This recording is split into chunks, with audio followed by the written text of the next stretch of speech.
if you neglect your coaching presence, you are neglecting your coaching success, because the presence that you have as a coach, it directly influences the success you experience with the people that you coach.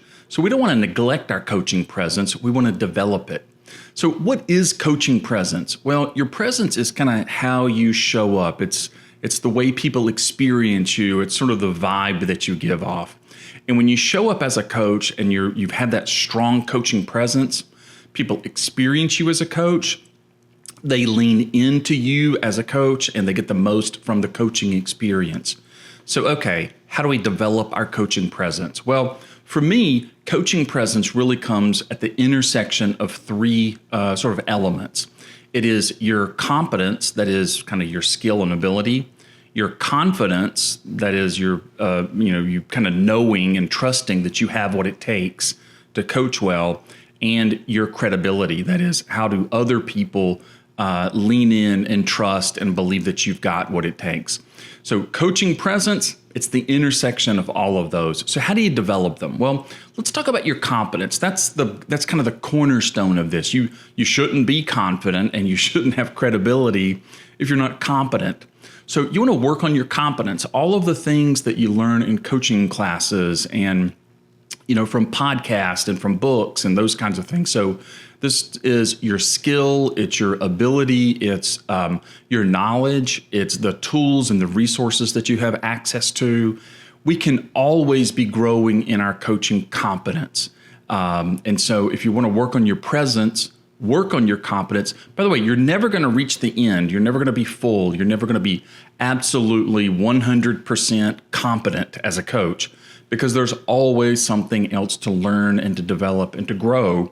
But if you neglect your competence, then it's really going to affect how you show up as a coach and the ability that you have to help your clients get really good results. So competence, we kind of know about that from our training. Let's talk about your confidence. Confidence is important because confidence kind of acts like a dimmer switch on your competence. So you could be super competent, have a lot of skills, a lot of training, you know how to coach, and yet it doesn't come out because your confidence is too low. I think a lot of Christian coaches especially, they struggle with this. They struggle because they think, well, to be confident is to be arrogant or to be prideful. It's not. Listen, you can be humble and be confident. Humility is having an accurate assessment of your place in the order of things. And so, certainly you shouldn't be way more confident than you are competent. But I do find that a good place to kind of aim for is about 5% more confidence than you think you deserve. And you got to get a hold of the fact that kind of having a lower confidence, it does not serve your clients at all.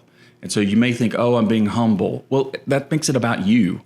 You want to be about your clients. Your clients need you to be confident, because when you're confident, your competence gets out and you have a much stronger coaching presence. So you have competence, you have confidence, and then you have the third circle, which is credibility. Credibility really is the degree to which other people trust that you've got what it takes to add value to them through coaching. And so you can work on your credibility, and you certainly should not neglect your credibility. So what makes you credible as a coach? Well, again, one thing is being competent. That's not going to hurt. Your confidence is really going to help your credibility. So what else could help your credibility? Well, I find it helpful to get rid of the things that are harming your credibility. So if there's anything that you're doing, you're saying, you have mannerisms, maybe you have some blind spots that are causing people to experience you in a way that diminishes your credibility, you want to look for those and you want to reduce them. You also want to heighten the degree of kind of authority that you have. Now, I know in coaching, we say, well, the client is the expert. I'm not supposed to have any authority, but you do have some authority. You are good at what you do, and otherwise people shouldn't work with you as a coach. And so working on that authority, whether that's publishing, whether that's demonstrating the things that you know and kind of letting those things out, letting people know that you work with other clients, that can really help your credibility. So testimonials, things like that.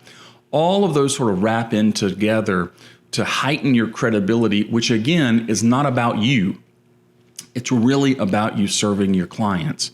And so when you put those three together, you're competent, you know how to coach, you're good at it. You're confident, that is, you believe you've got what it takes to help others. And then credibility, that is, they invite you and allow you to help them through coaching. That's when you have a strong coaching presence. So again, don't neglect your coaching presence. Instead, develop it by developing those three areas, and you'll see that your clients are going to get better results.